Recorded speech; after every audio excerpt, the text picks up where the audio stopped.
ಅಮ್ಮನ ಮಡಿಲು ಸ್ವರ್ಗಕ್ಕೆ ಮಿಗಿಲು, ತಾಯಿಯ ಪ್ರೀತಿ ಅಮೃತಕ್ಕೆ ಸಮ, ನನ್ನ ತಾಯಿಯ ಆಶೀರ್ವಾದ ನನ್ನ ಸಾಧನೆಗೆ ಮೆಟ್ಟಿಲು. ಹಾಯ್, ಎಲ್ರಿಗೂ ನಮಸ್ಕಾರ.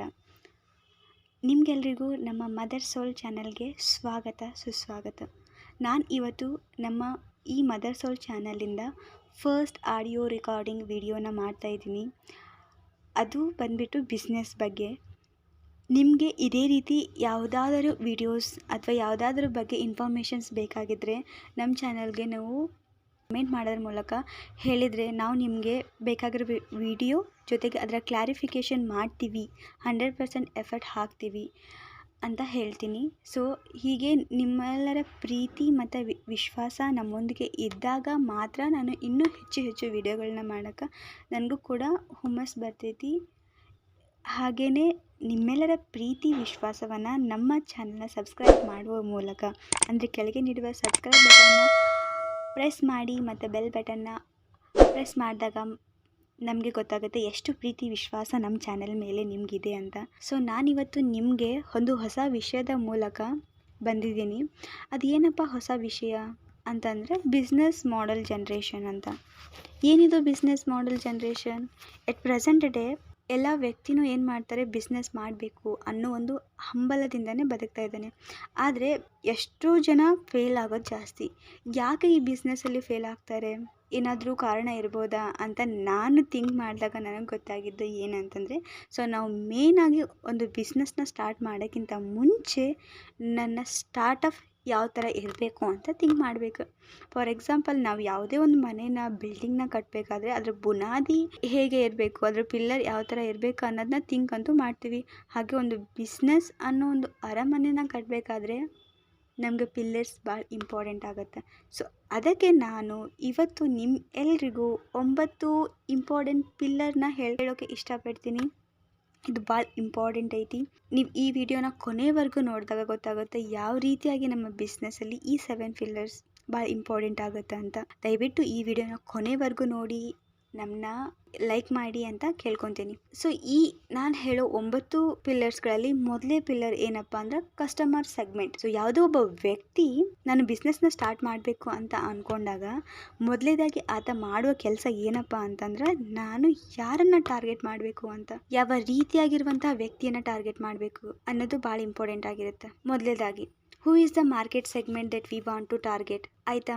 ಅದರಲ್ಲಿ segmentation by the socio economic, ಅಂದರೆ ಇವಾಗ ಯಾವ ಥರ ನಾವು ಟಾರ್ಗೆಟ್ ಮಾಡಬೇಕು ಅಂತ ಅಂದ್ಕೊಂಡಿದ್ದೀವಿ. ಈಗ ಅಪ್ಪರ್ ಕ್ಲಾಸ್, ಮಿಡಲ್ ಕ್ಲಾಸ್ ಅಥವಾ ಲೋವರ್ ಕ್ಲಾಸ್ ನಾವು ಟಾರ್ಗೆಟ್ ಮಾಡಬೇಕಾ, ಅಥವಾ ಬೇಸ್ಡ್ ಆನ್ ದ ಜೆಂಡರ್ ಆಧಾರದ ಮೇಲೆ ನಾವು ಟಾರ್ಗೆಟ್ ಮಾಡಬೇಕಾ, ಅಥವಾ based on the their geographical location ಆಧಾರದ ಮೇಲೆ ನಾವು ಟಾರ್ಗೆಟ್ ಮಾಡಬೇಕಾ ಅನ್ನೋದನ್ನ ಥಿಂಕ್ ಮಾಡಿ ಫಸ್ಟ್ ರಿಸರ್ಚ್ ಮಾಡಿ ಆಮೇಲೆ ನಾವು ಬಿಸ್ನೆಸ್ ಅನ್ನೋದನ್ನ ಸ್ಟಾರ್ಟ್ ಮಾಡಬೇಕು. ಅಂದಾಗ ಮಾತ್ರ ಏನಾಗುತ್ತೆ, ನಮ್ಮ ಬಿಸ್ನೆಸ್ ಸಕ್ಸಸ್ಫುಲ್ ಆಗ್ಬೋದು. ಸೊ ನನಗೆ ಯಾರನ್ನ ಟಾರ್ಗೆಟ್ ಮಾಡಬೇಕು ಅನ್ನೋದೇ ಗೊತ್ತಿಲ್ಲ, ನಾನು ಬಿಸ್ನೆಸ್ ಮಾಡ್ತೀನಿ ಅಂತ ಅಂದರೆ ಯಾವುದೇ ಕಾರಣಕ್ಕೂ ಸಕ್ಸಸ್ ಆಗೋಕ್ಕೆ ಸಾಧ್ಯನೇ ಇಲ್ಲ. ಸೊ ಫಸ್ಟ್ ನೀವು ಬಿಸ್ನೆಸ್ ಸ್ಟಾರ್ಟ್ ಮಾಡಬೇಕಂತ ಅಂದ್ಕೊಂಡಿದ್ರೆ ದಯವಿಟ್ಟು ಈ 3 ಪಾಯಿಂಟ್ ಮೇಯ್ನಾಗಿ ಕನ್ಸಿಡರ್ ಮಾಡಲೇಬೇಕು. ಏನು? Customer segment.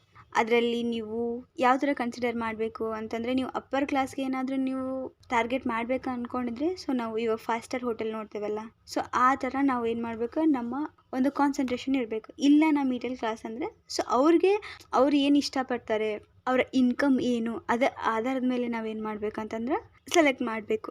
ನೆಕ್ಸ್ಟ್ ನಂಬರ್ 2 ಅಂದರೆ ಪಿಲ್ಲರ್ ನಂಬರ್ 2. ಸೊ ಇವಾಗ ಪಿಲ್ಲರ್ ನಂಬರ್ 2 ಅಲ್ಲಿ ನಾವು ಚಾನಲ್ಸ್ನ ನೋಡ್ತೀವಿ.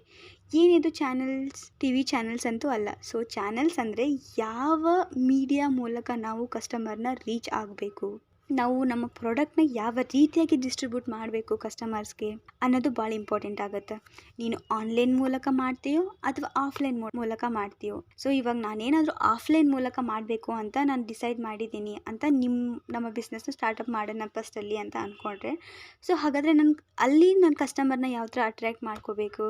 ಈಗ ಫಾರ್ ಎಕ್ಸಾಂಪಲ್, ಅದು ನಮ್ಮದು ಸ್ಟೋರಿನ ಒಂದು ವ್ಯಾಲ್ಯೂನ ಇನ್ಕ್ರೀಸ್ ಮಾಡಬೇಕು, ಪ್ರಾಡಕ್ಟ್ನ ನಾವು ಯಾವ ಥರ ಹೊಂದಿಸ್ಬೇಕು, ಜೊತೆಗೆ ಅವ್ರ ಜೊತೆ ಕಮ್ಯುನಿಕೇಷನ್ ಯಾವ ಥರ ಮಾಡಬೇಕು ಅನ್ನೋದು ಭಾಳ ಇಂಪಾರ್ಟೆಂಟ್ ಆಗುತ್ತೆ. ಆನ್ಲೈನಲ್ಲ ಅಂತಂದರೆ ನಾವು ಎಷ್ಟು ಟೈಮ್ಗೆ ನಾವು ಕಸ್ಟಮರ್ಗೆ ರೀಚ್ ಆಗಬೇಕು, ಯಾವ ಟೈಮ್ಗೆ ನಾವು ರೀಚ್ ಆದಾಗ ಕಸ್ಟಮರ್ ನಮ್ಮನ್ನ ಇಷ್ಟಪಡ್ತಾರೆ ಅಥವಾ ನಮ್ಮ ಪ್ರಾಡಕ್ಟ್ನ ತೊಗೊತಾರೆ ಅನ್ನೋದನ್ನ ನಾವು ತಲೆಗೆ ಇಟ್ಕೊಂಡ್ಬಿಟ್ಟು ನಾವೇನು ಮಾಡಬೇಕಂತಂದ್ರೆ ಒಂದು ಬಿಸ್ನೆಸ್ನ ಸ್ಟಾರ್ಟ್ ಮಾಡಬೇಕು. ಸೊ ಅಂದಾಗ ಮಾತ್ರ ನಾವೇನಾಗ್ಬೋದು ಅಂದರೆ ಈ ಬಿಸ್ನೆಸ್ಸಲ್ಲಿ ಸಕ್ಸಸ್ಫುಲ್ಲ ಕಾಣಬಹುದು ಕೂಡ. ಇನ್ನು next pillar number 3 it's very important. ಯಾಕಂದರೆ ಯಾವುದೇ ಒಂದು ಬಿಸ್ನೆಸ್ ಆಗಲಿ, ನಾವು ಯಾವುದೇ ರೀತಿಯ ಒಂದು ಕೆಲಸ ಮಾಡಬೇಕಂತಂದ್ರೆ ಆ ವ್ಯಕ್ತಿ ಜೊತೆ ಒಂದು ರಿಲೇಷನ್ಶಿಪ್ ಚೆನ್ನಾಗಿದ್ದಾಗ ಮಾತ್ರ ನಮ್ಮ ಕೆಲಸ ಕೂಡ ನಂಗೆ ಈಸಿಯಾಗಿ ಆಗ್ಬೋದು. ಹಾಗೆ ಈ ಬಿಸ್ನೆಸ್ಸಲ್ಲಿ ಕೂಡ ನಾವು ಕಸ್ಟಮರ್ ಜೊತೆಗೆ ನಾವು ಒಳ್ಳೆಯ ರಿಲೇಷನ್ಶಿಪ್ನ ಇಟ್ಕೊಂಡಾಗ ನಮ್ಮ ಬಿಸ್ನೆಸ್ ಒಂದು ಸಕ್ಸಸ್ಫುಲ್ ಬಿಸ್ನೆಸ್ ಆಗಿ ಮಾಡಿಬಿಡ್ಬೋದು. ಅದು ಹೇಗೆ ಅಂತ ನೀವು ಅನ್ಬೋದು. ಅದು ಹೇಗಪ್ಪ ಅಂತಂದರೆ, ಇವಾಗ ಯಾರೋ ಒಬ್ಬ ಕಸ್ಟಮರ್ ನಮ್ಮ ಬಿಸ್ನೆಸ್ ಅಂದರೆ ನಮ್ಮ ಪ್ರಾಡಕ್ಟ್ನ ಏನೋ ತೊಗೊಳಕ್ಕೆ ಬಂದಾನಂತ ಅಂದ್ಕೊಳ್ಳೋಣ. ಸೊ ಆ ವ್ಯಕ್ತಿಗೆ ಬೇಕಾಗಿರೋ ಪ್ರಾಡಕ್ಟ್ ಬೇರೆ. ಸೊ ನಾವು ಏನಾದರೂ ಆತನ ಜೊತೆಗೆ ಕಮ್ಯುನಿಕೇಷನ್ ಚೆನ್ನಾಗಿ ಮಾಡಿಲ್ಲ ಅಂದರೆ, ಸೊ ಆತ ಬೇಡ ಬಿಡು ಇಲ್ಲಿ ಚೆನ್ನಾಗಿಲ್ಲ ಅಂತ ಹೋಗಬಹುದು. ಅಥವಾ ನಾವು ಏನಾದರೂ ಅವ್ರು ಹೇಳಿದ ಟೈಮ್ಗೆ ಅವ್ರಿಗೆ ಪ್ರಾಡಕ್ಟ್ನ ನಾವು ತಲುಪಿಸಿಲ್ಲ ಅಂತಂದರೆ ಆ ಕಸ್ಟಮರ್ಗೆ ಏನಾಗ್ಬೋದು, ಓ ಇಲ್ಲಿ ಸರ್ವಿಸ್ ಚೆನ್ನಾಗಿಲ್ಲ, ಬೇಡ ಅಂತ ಏನು ಮಾಡ್ಬೋದು ಅಂತಂದ್ರೆ ನಮ್ಮ ಪ್ರಾಡಕ್ಟ್ನ ಕ್ಯಾನ್ಸಲ್ ಮಾಡೋಂಥ ಸಾಧ್ಯತೆಯೂ ಇದೆ. ಒಂದು ವೇಳೆ ನಾವು ಆ ಕಸ್ಟಮರ್ ಜೊತೆಗೆ ಒಳ್ಳೆಯ ರಿಲೇಷನ್ಶಿಪ್ ಇಟ್ಕೊಂಡಾಗ ಆ ಕಸ್ಟಮರ್ ಏನು ಮಾಡ್ತಾನೆ, ನಮ್ಮ ಪ್ರಾಡಕ್ಟ್ ಬಗ್ಗೆ ಇನ್ನೂ ಹಲವು ಜನಕ್ಕೆ ಏನು ಮಾಡ್ತಾನೆ, ಸ್ಪ್ರೆಡ್ ಮಾಡ್ತಾನೆ. ಸೊ ಅದರಿಂದ ನನ್ನ ಬಿಸ್ನೆಸ್ ಏನಾಯಿತು, ಇನ್ನೂ 10 ಜನಕ್ಕೆ ಗೊತ್ತಾಯಿತು. ಹೀಗೆ ನಮ್ಮ ಬಿಸ್ನೆಸ್ ಕಮ್ಯುನಿಕೇಷನ್ ಮತ್ತು ರಿಲೇಷನ್ಶಿಪ್ ಅದು ಯಾರ ಅದು ಕಸ್ಟಮರ್ ಆಗಲಿ, ನಾವು ಅವ್ರ ಜೊತೆ ರಿಲೇಷನ್ಶಿಪ್ ಚೆಂದಾಗಿ ಇಟ್ಕೊಂಡಾಗ ಮಾತ್ರ ಏನಾಗ್ಬೋದು, ನಾವು ಸಕ್ಸಸ್ಫುಲ್ನ ಕಾಣ್ಬೋದು. ಇನ್ನು ಪಿಲ್ಲರ್ ನಂಬರ್ 4 ಅದು ವ್ಯಾಲ್ಯೂ ಪ್ರಪೋಸಿಷನ್ ಅಂತ. ಏನಿದು ವ್ಯಾಲ್ಯೂ ಪ್ರಪೋಸಿಷನ್? ಯಾವುದೇ ಒಬ್ಬ ವ್ಯಕ್ತಿ ಅಥವಾ ಯಾವುದೇ ಒಂದು ವಸ್ತು ಅದರದೇ ಆದಂಥ ಒಂದು ವ್ಯಾಲ್ಯೂ ಅಂತೂ ನಾವು ನೋಡ್ತೀವಿ. ಆದರೆ ಇಲ್ಲಿ ಯಾವ ಥರ ನಾವು ಬಿಸ್ನೆಸ್ಸಲ್ಲಿ ಅಪ್ಲೈ ಮಾಡ್ಕೋಬೇಕಿದ್ನ ಅಂತ ಯೋಚನೆ ಮಾಡ್ತಾ ಇದ್ದೀರಾ. ಸೊ ಅದು ಏನಪ್ಪ, ಯಾವ ಥರ ಅಂತಂದ್ರೆ, ಇವಾಗ ನೀನು ಯಾವುದೋ ಒಂದು ಪ್ರಾಡಕ್ಟ್ನ ತಯಾರು ಮಾಡಿದ್ದೀಯಾ, ಅದರ ಕ್ವಾಲಿಟಿ, ಸ್ಟೈಲ್ ಆಗಿರ್ಬೋದು, ಡ್ಯೂರಬಿಲಿಟಿ ಆಗಿರ್ಬೋದು, ಇದು ಹೆಚ್ಚಾದಾಗ ಅದರ ಕಾಸ್ಟ್ ಕೂಡ ಇನ್ಕ್ರೀಸ್ ಆಗುತ್ತೆ. ಇವಾಗ ನಾವು ಎಟ್ ಪ್ರೆಸೆಂಟೇ ನಿಮಗೆ ಒಂದು ಎಕ್ಸಾಂಪಲ್ ಮೂಲಕ ಹೇಳೋದಾದರೆ, ಹೋಂಡಾಸ್ ಕಂಪ್ನಿ ನಿಮಗೆ ಗೊತ್ತು. ಇದು ಯಾವಾಗಿಂದನೂ ಕಸ್ಟಮರ್ಗೆ ಒಂದು ಲೈಕ್ ಆಗೋವಂಥ ಒಂದು ಪ್ರಾಡಕ್ಟ್ ಅಂತಲೇ ಹೇಳ್ಬೋದು. ಈ ಕಂಪನಿ ಅದರ ಗುಡ್ ಡಿಸೈನ್ ಆಗಿರ್ಬೋದು, ರಿಲೇಬಲ್ ಇಂಜಿನ್ ಆಗಿರ್ಬೋದು, ಜೊತೆಗೆ ಅದರ ಸೇಲ್ಸ್ ಸರ್ವಿಸ್ ಮೂಲಕ ಏನಾಗಿದೆ ಅಂತಂದ್ರೆ ಜನರ ಮನದಾಳದಲ್ಲಿ ಏನಾಗ್ಬಿಟ್ಟೈತಿ, ಕೂತ್ಕೊಂಡ್ಬಿಟ್ಟೈತಿ. ಸೊ ಹೀಗೆ ನಾವು ಬಿಸ್ನೆಸ್ ಸ್ಟಾರ್ಟ್ ಮಾಡಬೇಕಂದ್ರೆ ನಮ್ಮ ಪ್ರಾಡಕ್ಟ್ ಕೂಡ ಆ ಥರ ಇರಬೇಕು. ನೀವೇನಿಲ್ಲ ವ್ಯಾಲ್ಯೂ ಕೂಡ ಕಡಿಮೆ ಐತಿ, ನಾವು ಪ್ರಾಡಕ್ಟ್ದ ಕಾಸ್ಟ್ ಏನಾದರೂ ಇನ್ಕ್ರೀಸ್ ಮಾಡಿದಾಗ, ಆ ಕಾಸ್ಟ್ ಇನ್ಕ್ರೀಸ್ ಆದಾಗ ಅಲ್ಲಿ ಪ್ರಾಡಕ್ಟ್ ಏನಾದರೂ ಸೇಲ್ ಆಗದೆ ಇರಬಹುದು. ಅಥವಾ ನಿಮ್ಮ ಕ್ವಾಲಿಟಿ ಎಲ್ಲ ಚೆನ್ನಾಗೈತಿ, ನೀವು ಪ್ರಾಡಕ್ಟ್ ಕಾಸ್ಟ್ನ ಲೋ ಮಾಡಿದಾಗ ಜನ ಥಿಂಕ್ ಮಾಡ್ತಾರೆ ಮೋಸ್ಟ್ಲಿ ಲೋ ಕ್ವಾಲಿಟಿ ಪ್ರಾಡಕ್ಟ್ ಇರಬಹುದು ಅಂತ ಅಲ್ವಾ. ಸೊ ಅದಕ್ಕೆ ನಾವು ಏನು ಮಾಡಬೇಕಂತಂದ್ರೆ, ಒಂದು ಕರೆಕ್ಟ್ ಮಾರ್ಕೆಟಿಂಗ್ಗೆ ಸಂಬಂಧಪಟ್ಟಂಥ ಕಾಸ್ಟ್, ಡ್ಯೂರಬಿಲಿಟಿ, ಪ್ರಾಡಕ್ಟ್ ಎಲ್ಲವನ್ನು ಕನ್ಸಿಡರ್ ಮಾಡಿಬಿಟ್ಟು ಅದಕ್ಕೊಂದು ಕಾಸ್ಟ್ನ ನಾವು ಡಿಸೈಡ್ ಮಾಡಬೇಕು. ಸೊ ಅಂದಾಗ ಮಾತ್ರ ಏನಾಗ್ಬೋದು, ಇಂಪ್ರೂವ್ ಆಗ್ಬೋದು. ಇವಾಗ ನಾವು ಗೂಗಲ್ ಆಗಿರ್ಬೋದು ಅಥವಾ ಯಾವುದಾದ್ರೂ ಇಂಡಮೋ ವ್ಯಾಲ್ಯೂ ಪ್ರಪೋಸಿಷನ್ಸ್ ಅದರದ್ದೇ ಆದ ಟೇಸ್ಟ್ನಿಂದ ಅದೇನಾಗೈತಿ, ಎಲ್ರಿಗೂ ಇಷ್ಟ ಆಗೈತಿ. ನಾವು ಗೂಗಲ್ ಅದರದ್ದು ನಾವು ಏನು ಸರ್ಚ್ ಮಾಡ್ತೀವಿ ಅದು ಎಷ್ಟು ಎಫೆಕ್ಟಿವ್ ಆಗಿ ಆನ್ಸರ್ ಕೊಡುತ್ತೆ ಅನ್ನೋದ್ರ ಮೂಲಕ ನಾವು ಗೂಗಲ್ನ ನಾವು ಪ್ರತಿಯೊಬ್ಬರು ಯೂಸ್ ಮಾಡ್ತೀವಿ. ಎಟ್ ಪ್ರೆಸೆಂಟ್ ಡೇ ಎಷ್ಟೋ ಬೇರೆ ವೆಬ್ಸೈಟ್ಗಳು ಇದ್ದರೂ ಕೂಡ ನಾವು ಗೂಗಲ್ನ ರೆಫರ್ ಮಾಡ್ತೀವಿ. ಮೇನ್ ರೀಸನ್ ಏನಪ್ಪ ಅಂತಂದ್ರೆ ಅದರ ಒಂದು ಎಫೆಕ್ಟಿವ್ ಆನ್ಸರ್ ಮತ್ತು ಈಸಿಯಾಗಿ ನಮಗೆ ತಲುಪುತ್ತೆ ಅನ್ನೋ ಒಂದು ಕಾರಣದಿಂದ. ಹೀಗೇ ನಮ್ಮ ಬಿಸ್ನೆಸ್ಸಲ್ಲಿ ಕೂಡ ನಾವು ಯಾವ ರೀತಿಯಾಗಿ ಈಸಿ ವೇ ಆಗಿ ನಾವು ಕಸ್ಟಮರ್ನ ರೀಚ್ ಆಗಬೇಕು ಅನ್ನೋದನ್ನ ನಾವು ತಿಳ್ಕೊಬೇಕು. ಸೊ ನಾವಿವಾಗ ಕಲಿಯೋಣ pillar number 5 that is revenue stream. ಏನಿದು ರೆವೆನ್ಯೂ ಸ್ಟ್ರೀಮ್, ಏನು ಅರ್ಥನೇ ಆಗ್ತಾ ಇಲ್ಲ ಅಲ್ವಾ. ಸೊ ರೆವೆನ್ಯೂ ಸ್ಟ್ರೀಮ್ ಅಂತಂದರೆ ನಮಗೆ ಹಣ ಯಾವ ರೂಪದಲ್ಲಿ ದೊರೆಯುತ್ತದೆ ಅನ್ನೋದು ಭಾಳ ಇಂಪಾರ್ಟೆಂಟ್ ಆಗುತ್ತೆ. ಫಾರ್ ಎಕ್ಸಾಂಪಲ್, ನಾನೇನಾದರೂ ಒಂದು ಬಿಸ್ನೆಸ್ನ ಸ್ಟಾರ್ಟ್ ಮಾಡಿದ್ದೀನಿ ಅಂತ ಅಂದರೆ, ಇವಾಗ ನನಗೆ ಹಣ ಅಂದರೆ ನೇರವಾಗಿ ನನಗೆ ಕಸ್ಟಮರೇ ತಗೊಂಬಂದು ಕೊಡ್ತಾರೋ, ಅಥವಾ it is from the credit, ಅಥವಾ ಇನ್ಯಾವುದೋ ಮೂಲದಿಂದ ನಮಗೆ ಹಣ ಬರುತ್ತೋ ಅನ್ನೋದನ್ನ ಥಿಂಕ್ ಮಾಡಿ ಅದಾದಮೇಲೆ ನನ್ನ ಬಿಸ್ನೆಸ್ನ ನಾವು ಸ್ಟಾರ್ಟ್ ಮಾಡಬೇಕು. ಯಾವುದೋ ಒಬ್ಬ ವ್ಯಕ್ತಿ ಬಿಸ್ನೆಸ್ ಮಾಡ್ತಾ ಇದ್ದಾನಂದರೆ ಆ ವ್ಯಕ್ತಿಗೆ ಹಣ ಕೂಡ ಇಂಪಾರ್ಟೆಂಟ್ ಆಗುತ್ತೆ. ಯಾಕಂದರೆ ಇನ್ವೆಸ್ಟ್ಮೆಂಟ್ ಎಷ್ಟು ಮಾಡಿರ್ತೀವೋ ಅಷ್ಟು ನಮಗೆ ಅಮೌಂಟ್ ರೀಪೇ ಆದಾಗ, ವಾಪಸ್ ಆಗಿ ಬಂದಾಗ, ಸೊ ನಮಗೇನಾಗುತ್ತೆ, ನಾವು ಬಿಸ್ನೆಸ್ನ ಮಾಡೋದಕ್ಕೆ ನಮಗೆ ಕೂಡ ಏನಾಗುತ್ತೆ, ಹುಮ್ಮಸ್ ಅನ್ನೋದು ಬರುತ್ತೆ. ಸೊ ನಾನು ಇವಾಗ ಈ ರೆವೆನ್ಯೂ ಬಗ್ಗೆ ಕೆಲವೊಂದಿಷ್ಟು ಎಕ್ಸಾಂಪಲ್ನ ಕೊಡ್ತೀನಿ. ಅದು ನೆಟ್ಫ್ಲಿಕ್ಸ್ ಅಂತ ಒಂದು ನೀವು ಆ್ಯಪ್ ಅಂತೂ ನೋಡಿರ್ತೀರ. ಸೊ ಇಲ್ಲಿ ನಮಗೆ ಹಣದ ಒಂದು ಮೂಲ ಯಾವ ಥರ ಬರುತ್ತೆ ಅಂದರೆ ಎಷ್ಟು ಸಬ್ಸ್ಕ್ರೈಬರ್ ಆಗಿರ್ತಾರೆ ಅನ್ನೋದ್ರ ಮೇಲೆ ಡಿಪೆಂಡ್ ಆಗುತ್ತೆ. ಬೇರೆ ಯಾಕ್ರಿ ಎಕ್ಸಾಂಪಲ್, ನಮ್ಮ ಯೂಟ್ಯೂಬೇ ಇದೆ ಅಲ್ವಾ, ನಮ್ಮ ಯೂಟ್ಯೂಬಲ್ಲಿ ಎಷ್ಟು ಸಬ್ಸ್ಕ್ರೈಬರ್, ಎಷ್ಟು ಲೈಕ್ಸ್, ಎಷ್ಟು ಇದಾಗುತ್ತೆ ಅನ್ನೋದ್ರ ಮೇಲೆ ನಮಗೆ ಅಮೌಂಟ್ ಆ್ಯಡ್ ಆಗ್ತಾ ಹೋಗುತ್ತೆ. ಹೀಗೆ ಇದರಿಂದ ಆಗುತ್ತೋ ಅಥವಾ ನಾವು ಯಾವುದಾದ್ರೂ ಕಾರು ಅಥವಾ ಯಾವುದಾದ್ರೂ ಬೈಕ್ಸ್ ಅಂತ ಪ್ರಾಡಕ್ಟ್ಗಳನ್ನ ಏನಾದರೂ ಸೆಲ್ ಮಾಡ್ತಾ ಇದ್ರೆ ನಮಗೆ ಕ್ರೆಡಿಟ್ ಸಿಸ್ಟಮ್ ಮೂಲಕ ಏನು ಮಾಡ್ತಾರೆ, ನಮಗೆ ಅಮೌಂಟ್ ಬರ್ತಾ ಇರುತ್ತೆ. ಇನ್ ಕೇಸ್ ಆಫ್ ನಾವೇನಾದರೂ ಹೋಟೆಲ್ ಮ್ಯಾನೇಜ್ಮೆಂಟ್ ಆಗಿರ್ಬೋದು, ಈ ಥರ ಏನಾದರೂ ನಮ್ಮ ಒಂದು ಹೋಟೆಲ್ ರೀತಿಯಾದ ಬಿಸ್ನೆಸ್ ಏನಾದರೂ ಇದ್ದರೆ ಅಲ್ಲಿ ಏನಾಗುತ್ತೆ, ನಮಗೆ ನೇರವಾಗಿ ಕಸ್ಟಮರೇ ನಮಗೆ ಕ್ಯಾಶ್ನ ಕೊಡ್ತಾರೆ.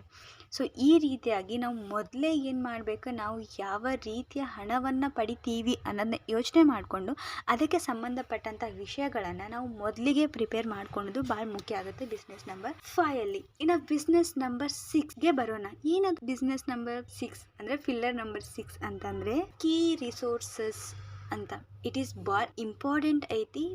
ಮತ್ತು ಅಟ್ ಪ್ರೆಸೆಂಟ್ ಡೇ ನಾವು ಏನು ಮಾಡ್ತೀವಿ ಅಂತಂದ್ರೆ ಒಂದು ಹೊಸ ಎಕ್ಸ್ಪೀರಿಯನ್ಸ್ ಅಂದರೆ ಕಸ್ಟಮರ್ಗೆ ಹೊಸ ಎಕ್ಸ್ಪೀರಿಯನ್ಸ್ನ ತರೋಕೆ ನಮ್ಮಲ್ಲಿರುವಂತಹ ಒಂದು ಪ್ರಾಡಕ್ಟ್ಗೆ ನಾವೇನು ಮಾಡಬೇಕು, ಅಡಿಷ್ನಲ್ ಏನು ಮಾಡಬೇಕು, ಡಿಜಿಟಲ್ ಅಸೆಟ್ಸ್ ಆಗಿರ್ಬೋದು ಅಥವಾ ಯಾವುದಾದ್ರೂ ಒಂದು ಹೊಸ ಇನ್ವೆನ್ಷನ್ಗಳ ಮೂಲಕ ನಮ್ಮ ಪ್ರಾಡಕ್ಟ್ನ ವ್ಯಾಲ್ಯೂನ ಇನ್ಕ್ರೀಸ್ ಮಾಡ್ತೀವಿ. ಇವಾಗ ಫಾರ್ ಎಕ್ಸಾಂಪಲ್ ನಾವೇನಾದರೂ ತೊಗೊಳೋದಾದರೆ ಟೆಸ್ಲಾ ಎಲೆಕ್ಟ್ರಿಕ್ ಕಾರ್ಸ್, ಅದಾದ electric cars require the intensive capital ರಿಸೋರ್ಸಸ್ನ ಅದು ಒಳಗೊಂಡಿರಬೇಕು. ಅದೇನು ಎಲೆಕ್ಟ್ರಿಕಲ್ ಬ್ಯಾಟ್ರೀಸ್ನ ಒಳಗೊಂಡಿರ್ಬೇಕು, ನೆಟ್ವರ್ಕ್ ಎಲೆಕ್ಟ್ರಿಕಲ್ ಚಾರ್ಜಸ್ನ ಒಳಗೊಂಡಿರ್ಬೇಕು. ಸೊ ಅಂದಾಗ ಮಾತ್ರ ನಮಗೆ ಕಾರ್ದ ವ್ಯಾಲ್ಯೂ ಕೂಡ ಇಂಪ್ರೂವ್ ಆಗುತ್ತೆ. ಇನ್ನು MCD ಔಟ್ಲೆಟ್ಸ್ ನೀವು ಕೇಳಿರ್ತಾರೆ ಇದನ್ನ ಆಲ್ಮೋಸ್ಟ್ ಅಲ್ಲಿ ನೇಮ್. ಇಲ್ಲಿ ಮೇನ್ ಅಂತಂದರೆ ಸ್ಟ್ರಾಟಜಿ ಲೊಕೇಶನ್ಸ್ನ ನಾವು ಮೊದಲೇದಾಗಿ ನಮಗೆ ಅವಶ್ಯಕತೆ ಇರೋದು.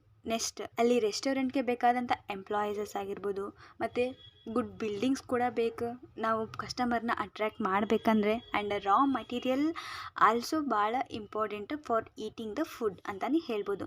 ಸೊ ಹೀಗೆ ಇನ್ನೊಂದು ಎಕ್ಸಾಂಪಲ್ನ ಕೊಡ್ತೀನಿ, ಅಂದರೆ ನಿಮ್ಗೆ ಬೇಗ ಅರ್ಥ ಆಗ್ಬೋದು. ಗೋಜಾಕೋ ಅನ್ನೋದು ಒಂದು ಕಂಪ್ನಿ. ಇಲ್ಲಿ ಏನಾಗುತ್ತೆ ಅಂದರೆ ನಮಗೆ ಮಿಲಿಯನ್ಸ್ ಆಫ್ ಗೋಜಾಕೋ ಡ್ರೈವರ್ಸ್ ನಮಗೆ ಬೇಕಾಗ್ತಾರೆ. ಮತ್ತು ಇಲ್ಲಿ power of the user friendly ಮತ್ತು ಅಪ್ಲಿಕೇಶನ್ಸ್ ಆಗೋಕ್ಕಂತ ಗೋಜಾಕೋ ಒಂದು ಸ್ಟ್ರೆಂತ್ನ ಯೂಸ್ ಮಾಡಿಬಿಟ್ಟು ಏನು ಮಾಡ್ತಾರೆ ಅಂತಂದರೆ ಈ ಥರ ರಿಸೋರ್ಸಸ್ನ ಯೂಸ್ ಮಾಡ್ಕೊಂಡ್ಬಿಟ್ಟು ನಮ್ಮ ಸ್ಟ್ರಾಟಜೀಸ್ಗಳನ್ನು ನಾವು ಇಂಪ್ರೂವ್ ಮಾಡಬೇಕು. ಅದು ಯಾವುದೇ ಬಿಸ್ನೆಸ್ ಆಗಲಿ, ಅದು ಅಪಿಯರಲ್ ಆಗಲಿ ಅಥವಾ ಇನ್ಯಾವುದು ಆಟೋಮೊಬೈಲ್ಸ್ ಯಾವುದೇ ಆಗಲಿ. ಸೊ ನಮ್ಮ ಬಿಸ್ನೆಸ್ಗೆ ತಕ್ಕಂತೆ ನಾವೇನು ಮಾಡಬೇಕು ಅಂತಂದ್ರೆ ನಮಗೆ ರಿಸೋರ್ಸ್ಗಳನ್ನು ಆಯ್ಕೆ ಮಾಡ್ಕೊಂಡು ಇಟ್ಕೊಂಡಿರ್ಬೇಕು. ಇದೆಲ್ಲ ಮೊದಲೇದಾಗಿ ಥಿಂಕ್ ಮಾಡಬೇಕಾದಂಥ ವಿಷಯಗಳು ಅಂತಲೇ ಹೇಳ್ಬೋದು. Next important pillar 7 it is key activities ಅಂತ. ಏನಿದು key activities?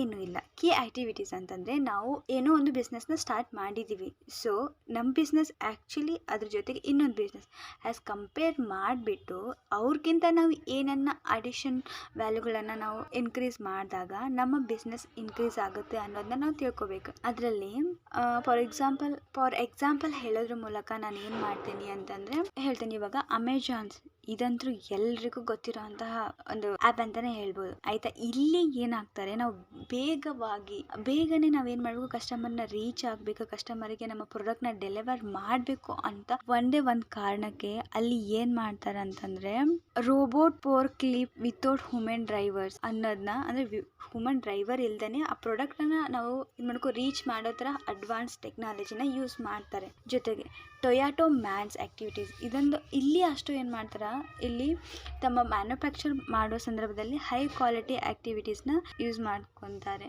Next abnormal cafe main business process. ಇಲ್ಲಿ ಏನಾಗುತ್ತೆ, ಕ್ವಿಕ್ಲಿ ಸರ್ವಿಸಸ್ ಆ variety of food and drink ಆಗಿರ್ಬೋದು. ನಾವು ಏನು ಯಾವುದೇ ಫುಡ್ ಆರ್ಡರ್ ಮಾಡಲಿ ವೇಗವಾಗಿ ಏನು ಮಾಡುತ್ತೆ, ನಮಗೆ ಆ ಆರ್ಡರ್ ಸಿಗುತ್ತೆ ಅಂತಲೇ ಹೇಳ್ಬೋದು. ಇನ್ನು the very important thing that is key partnership, that is of pillar number 8. ಏನಿದು ಕೀ ಪಾರ್ಟ್ನರ್ಶಿಪ್ ಅಂತ? ಸೊ ಯಾವುದೇ ಒಬ್ಬ ವ್ಯಕ್ತಿ ಅಥವಾ ಯಾವುದೋ ಒಂದು ಬಿಸ್ನೆಸ್ನ ಸ್ಟಾರ್ಟ್ ಮಾಡಬೇಕು ಅಂತ ಅಂದ್ಕೊಂಡಿದ್ದಾನೆ ಅಂತ ಅಂದ್ಕೊಳ್ಳೋಣ. ಆ ಬಿಸ್ನೆಸ್ಗೆ ಒಬ್ಬನೇ ನಾನು ಏನಾದರೂ ಮಾಡ್ತೀನಿ ಅಂದರೆ ಇಟ್ಸ್ ನಾಟ್ ಪಾಸಿಬಲ್. ಅವನಿಗೆ ಪಾರ್ಟ್ನರ್ಶಿಪ್ ಭಾಳ ಇಂಪಾರ್ಟೆಂಟ್ ಆಗುತ್ತೆ. ಅದು ಹೇಗೆ ಅಂತೀರಾ? ಸೊ ನಾನು ಒಬ್ಬನೇ ಮಾಡ್ಬೇಕು ಅಂದ್ಕೊಂಡಿದ್ದೀನಿ. ಸೊ ಇವಾಗ ಯಾವುದೋ ಒಬ್ಬ ವ್ಯಕ್ತಿ ಒಂದು ಕಾಫಿ ಶಾಪ್ನ ಇಡಬೇಕಂತ ಅಂದ್ಕೊಂಡಿದ್ದಾನೆ. ಆ ಕಾಫಿ ಶಾಪ್ಗೆ ಕಾಫಿ ಎಲ್ಲಿಂದ ಬರುತ್ತೆ? ಆ ಕಾಫಿ ಸಪ್ಲೈಯರ್ಸ್ ಅಥವಾ ಫಾರ್ಮರ್ ಜೊತೆ ಅವನು ಪಾರ್ಟ್ನರ್ಶಿಪ್ನ ಇಟ್ಕೊಳ್ಳೇಬೇಕಾಗತ್ತೆ.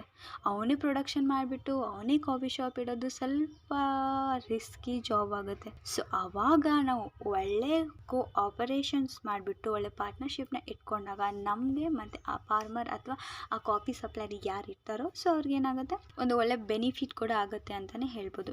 ಇವಾಗ ಕಾಫಿ ಕೋಪಾಲ್ ಅಪಿ needs close cooperation with distributions of a beverage product. So ಯಾವುದೇ ಪ್ರಾಡಕ್ಟ್ ಪ್ರಾಡಕ್ಟ್ ಆಗಲಿ, ನಾವು ಯಾವುದೇ ಪ್ರಾಡಕ್ಟ್ನ ನಾವು ಮಾರಬೇಕಾದ್ರೆ ಸೊ ಪಾರ್ಟ್ನರ್ಶಿಪ್ ಅನ್ನೋದು ಭಾಳ ಇಂಪಾರ್ಟೆಂಟ್ ಆಗುತ್ತೆ. And the last thing is a very important thing. ಯಾಕಂದ್ರೆ ಪಿಲ್ಲರ್ ನಂಬರ್ 9 ಕಾಸ್ಟ್ ಅನ್ನೋದು ಭಾಳ ಇಂಪಾರ್ಟೆಂಟ್ ಆಗೈತಿ. ಇಲ್ಲಿ ಕಾಸ್ಟ್ ಯಾವುದೇ ಒಂದು ಬಿಸ್ನೆಸ್ನ ಸ್ಟಾರ್ಟ್ ಮಾಡ್ಬೇಕಂತಂದ್ರೆ ಅದನ್ನ ನಾವು ಸ್ಟಾರ್ಟ್ ಮಾಡೋಕೆ ನಮ್ಮ ಇನಿಷಿಯಲ್ ಇನ್ವೆಸ್ಟ್ಮೆಂಟ್ ಆಗಿರ್ಬೋದು ಅಥವಾ ನಾವು ಇನ್ವೆಸ್ಟ್ಮೆಂಟ್ ಮಾಡಿರೋದನ್ನ ನಮ್ಮ ಅಕೌಂಟಿಗೆ ಗಳಿಕೆ ಮಾಡ್ಕೊಳಕ್ಕಾಗಿರ್ಬೋದು, ಈ ಕಾಸ್ಟ್ ಅನ್ನೋದು ವೆರಿ ಇಂಪಾರ್ಟೆಂಟ್ ಆಗುತ್ತೆ. ನೀನು ಯಾವುದೇ ಪ್ರಾಡಕ್ಟ್ನ ಕೂಡ ಮಾಡ್ತೀಯಾ, ಆ ಪ್ರಾಡಕ್ಟ್ ಕ್ವಾಲಿಟಿ ಎಲ್ಲ ಇಂಪ್ರೂವ್ ಐತಿ. ಸೊ ಕಾಸ್ಟ್ ಎಷ್ಟು ಮಾಡ್ತೀಯಾ, ನಮ್ಮ ಕಾಂಪಿಟೇಟರ್ ಕಾಸ್ಟ್ ಎಷ್ಟಿದೆ ಅದನ್ನೆಲ್ಲ ಡಿಸೈಡ್ ಮಾಡಿಬಿಟ್ಟು ನಾವೇನು ಮಾಡಬೇಕು, ಕಾಸ್ಟ್ನ ನಿರ್ಧಾರ ಮಾಡಬೇಕು. ಸೊ ಹೀಗೆ ನಾವು ಕಾಸ್ಟ್ನ ನಿರ್ಧಾರ ಮಾಡೋದ್ರಿಂದ ಸೊ ಏನಾಗುತ್ತೆ, ನಮ್ಮ ಇಂಪ್ರೂವ್ನೆಸ್ ಆಗುತ್ತೆ. ಅಷ್ಟೇ ಅಲ್ಲದೆ ನಮ್ಮ ದೇಶದಲ್ಲಿ ಇಂತಹ ಹಲವಾರು ಟಿಪ್ಸ್ಗಳನ್ನು ತಮ್ಮ ತಲೆಯಲ್ಲಿ ಇಟ್ಕೊಂಡ್ಬಿಟ್ಟು ಸುಧಾ ಮೂರ್ತಿ ಆಗಿರ್ಬೋದು, ರತನ್ ಟಾಟಾ, ಎಲನ್ ಮಸ್ಕ್ ಆಗಿರ್ಬೋದು, ಮುಖೇಶ್ ಅಂಬಾನಿ, ಗೌತಮ್ ಅದಾನಿ, ಸೊ ಇವರೆಲ್ಲ ಏನು ಮಾಡ್ತಾರೆ, ಇಂತಹ ಕೀ ಪಿಲ್ಲರ್ಸ್ಗಳನ್ನು ತಮ್ಮ ಮನಸ್ಸಿನಲ್ಲಿ ಅಥವಾ ಮೈಂಡ್ನಲ್ಲಿ ಇಟ್ಕೊಂಡ್ಬಿಟ್ಟು so they will be improve. So ಎಲ್ಲರೂ ಸ್ಟಾರ್ಟ್ ಮಾಡಿದ್ದು ಝೀರೋದಿಂದ, ಆಮೇಲೆ ಅವ್ರು ಏನಾಗ್ತಾರೆ, ಹೀರೋಸ್ ಆಗ್ತಾರೆ. ಸೊ ನಾನು ನಿಮಗೆ ಹೇಳೋದು ಇಷ್ಟೇ. ಸೊ ನೀವೇನಾದರೂ ಬಿಸ್ನೆಸ್ನ ಸ್ಟಾರ್ಟ್ ಮಾಡಬೇಕು ಅಂತ ಅಂದ್ಕೊಂಡಿದ್ರೆ ಸೊ ಇವುಗಳನ್ನು ನೆನಪಲ್ಲಿ ಇಟ್ಕೊಂಡು ನಿಮ್ಮ ಬಿಸ್ನೆಸ್ನ ಸ್ಟಾರ್ಟ್ ಮಾಡಿ. ನಿಮ್ಮ ಬಿಸ್ನೆಸ್ ಇಂಪ್ರೂವ್ ಆಗುತ್ತೆ ಮತ್ತು ನಿಮ್ಮ ಬಿಸ್ನೆಸ್ಸಲ್ಲಿ ಸಕ್ಸಸ್ಫುಲ್ ಕಾಣುತ್ತೆ ಅಂತ ಹೇಳ್ತಾ ನನ್ನ ವಿಡಿಯೋನ ಪೂರ್ತಿಯಾಗಿ ನೋಡಿದ್ದಕ್ಕೆ ನಿಮಗೆ ಥ್ಯಾಂಕ್ ಯು ಸೋ ಮಚ್. ನನ್ನ ಹೃದಯಪೂರ್ವಕವಾದ ಧನ್ಯವಾದಗಳನ್ನು ತಿಳಿಸುತ್ತೇನೆ. ಸೊ ನಮ್ಮ ಚಾನಲ್ನ ಸಬ್ಸ್ಕ್ರೈಬ್ ಮಾಡಿ. ನಿಮಗೆ ಇನ್ನೂ ಹೆಚ್ಚು ಹೆಚ್ಚು ವಿಡಿಯೋಗಳನ್ನು ಬೇಕಿದ್ರೆ ಅಥವಾ ಏನಾದರೂ ಹೊಸ ವಿಷಯಗಳ ಬಗ್ಗೆ ವಿಡಿಯೋಸ್ಗಳು ಬೇಕಾದರೆ ನಮ್ಮ ಚಾನಲ್ನ ಸಬ್ಸ್ಕ್ರೈಬ್ ಮಾಡಿ ಮತ್ತು ಕಮೆಂಟ್ ಬಾಕ್ಸಲ್ಲಿ ತಿಳಿಸಿ. Thank you.